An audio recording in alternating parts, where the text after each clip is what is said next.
41 பேர் இறந்ததற்கு யார் காரணம் என்று யாரையோ நாம் தேடி குற்றம் சாட்டி கொண்டிருக்கின்றோம். ஆனால் உண்மையான காரணம் ஒரு தலைமுறையை முறையாக வழிநடத்த தவறிய பெற்றோர்கள் தான். இன்னும் சொல்வதானால் ஒரு தலைமுறையை முற்றிலுமாக நாம் சீர்கெடுத்து விட்டோம். ஒரு 10 வயது மதிக்கத்தக்க சிறுவன் காலை 5:30 மணிக்கு கொடியை பிடித்துக் கொண்டு கட்சி கூட்டத்திற்கு இடம் பிடிக்க செல்லுகின்றேன் என்று கூறுகின்றார். இதுதான் சரியான வளர்ப்பு முறையா? இதை யார் தடுத்திருக்க வேண்டும்? காவல்துறையா, அரசாங்கமா? யார் தடுக்க முடியும்? வீட்டில் இருக்கக்கூடிய பெற்றோர்கள் என்ன செய்து கொண்டிருக்கின்றீர்கள்? காலை 5:30 மணிக்கு பள்ளியில் ஸ்பெஷல் கிளாஸ் இருக்கின்றது, சிறப்பு வகுப்பு. உங்கள் பிள்ளையை அனுப்பி வைத்து விடுங்கள் என்றால் அனுப்பி வைத்து விடுவீர்களா? எவ்வளவு பொங்குவீர்கள்! ஆனால் 5:30 மணிக்கு கொடிபிடித்துக் கொண்டு கூட்டத்திற்கு செல்லுகின்ற ஒரு மாணவனை எப்படி உங்களால் அனுமதிக்க முடிகின்றது?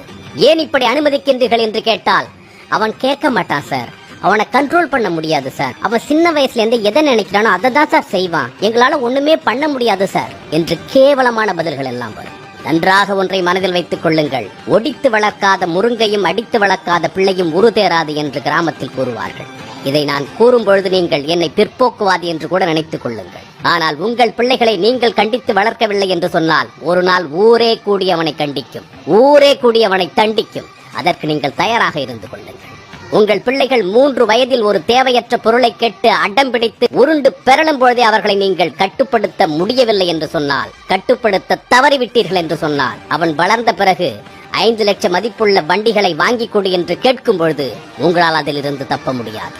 ஒரு தலைமுறை முற்றிலுமாக சீர்கட்டு விட்டது. ஒரு சில சரியான பெற்றோர்களை தவிர இங்கு இருக்கக்கூடிய 90% பெற்றோர்கள் இப்படிதான் பிள்ளைகளை உருவாக்கி இருக்கின்றீர்கள். 3 வயது 4 வயது குழந்தைகளை வீட்டில் வைத்திருக்கக்கூடிய பெற்றோர்களே, தயவு செய்து உங்கள் பிள்ளைகளின் வளர்ப்பில் கவனம் செலுத்துங்கள்.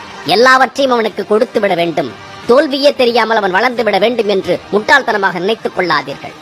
சிறிய சிறிய தோல்விகளை பிள்ளைகள் சந்திக்க வேண்டும், சிறிய சிறிய ஏமாற்றங்களை கூட அவர்கள் அனுபவிக்க வேண்டும். ஒன்று தனக்கு கிடைக்கவில்லை என்று சொன்னால் தன்னைத்தானே சமாதானப்படுத்திக் கொள்ள வேண்டும். எப்படிப்பட்ட இன்னல்களில் இருந்தும் பிரச்சனைகளில் இருந்தும் நம்மால் மீண்டு வர முடியும், இதை நம்மால் கடந்து வர முடியும் என்ற நம்பிக்கையை, எண்ணத்தை அவர்களுக்கு ஊட்டி நீங்கள் வளர்க்க வேண்டும்.